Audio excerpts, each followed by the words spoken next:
औज़ुबिल्लाहि मिनश्शैतानिर्रजीम बिस्मिल्लाहिर्रहमानिर्रहीम इन्ना लिल्लाहि व इन्ना इलैहि राजिऊन।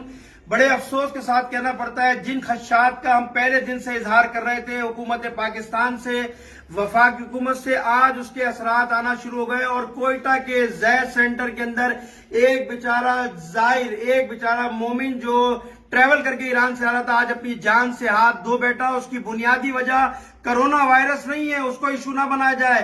ना वो मरीज था, ना कोरोना वायरस था, वो हार्ट का पेशेंट था। वो दम तोड़ता रहा, उसकी माएं बहनें फरियाद करती रही, दरवाजे पीटती रही और लोग कुंडी लगाकर वहां से चले गए। इसी तरह अभी मेहर की एक फैमिली वहां बैठी है, वो बच्चे उनको दरवाजा बंद करके, छोटी बच्ची है, दरवाजा बंद करके चले गए। वो भूख और प्यास से दरवाजा पीट रहे हैं, कोई उनकी सुनवाई नहीं है। वफाकी हुकूमत सिवाय फंड जमा करने के लिए, सूबाई हुकूमत सिर्फ फंड जमा करने के लिए दुनिया के दौरे कर रही है और लोगों से इमदाद मांग रही है। लोग मर रहे हैं। मैं दुनिया से कह रहा हूं कि लोग मुतवज्जे हों, अमवात का सिलसिला शुरू हो रहा है। जहाज दिए जाएं, बाकायदा यहां पर सहूलतें दी जाए। मैं आज भी कंटेनर सेंटर सक्खर में खड़ा हूं, लोग परेशान हैं, यहां भी अमवात होने वाली है। और मैं चैलेंज कर सकता हूं, जिन लोगों को डिक्लेयर किया जा रहा है ये कोरोना में मुब्तला है, मैं चैलेंज कर सकता हूं, ये झूठ बोल रहे हैं, गलत बयानी कर रहे हैं।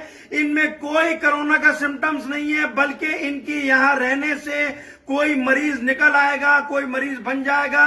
इस वक्त भूखे, ब्लड प्रेशर के मरीज है, ब्लड प्रेशर शूट किया हुआ है। हार्ट अटैक अभी एक आदमी को होते होते बचा, यहां पर उसकी सूरत हाल खराब है, सांस लेना दुश्वार हो गया उसका और बहुत बुरी सूरत हाल है। सक्कर के अंदर वुजरा दौरा करके जा रहे हैं, कमिश्नर दौरा करके जा रहा है, कोई अंदर जाने के लिए तैयार नहीं है। और हमारे आगा साहब, जो लोग कोयटा से आ चुके हैं उनको खाना दे दिया गया है अब तक?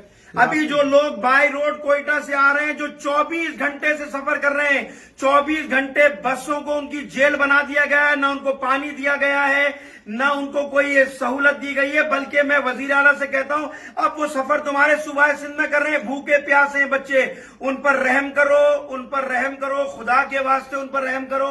और मैं कहता हूं, अगर अब भी संजीदगी से इकदाम नहीं किया तो ये अमवात का सिलसिला बढ़ जाएगा। लेकिन ये कोरोना से नहीं मरेंगे, ये हुकूमतों की गफलतों से मरेंगे। अस्सलाम वालेकुम दोस्तान, हम कोयटा हॉस्पिटल, शेख ज़ायद हॉस्पिटल में हैं। रात का ये बंदा सीरियस है, ये ऐसे लानती लोग हैं, ये कोई दरवाज़ा नहीं खोल रहे, बंदे की आखिरी सांसें चल रही हैं, नहीं मालूम जिंदा हैं या नहीं है। ये लानती बिल्कुल नहीं खोल रहे दरवाज़ा। हम दरवाजे तोड़ रहे हैं इनके, ये दरवाजे नहीं चला रहे। हम ये दरवाजे तोड़ रहे हैं इनके, हम भाग रहे हैं।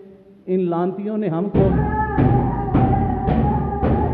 ये देख रहे हैं आप, ये यहाँ पर चल रहा है शिया उलमा कौंसल मजहर अलवी साहब से हम गुजारिश करते हैं कि यहाँ पर ये चल रहा है ये सिस्टम।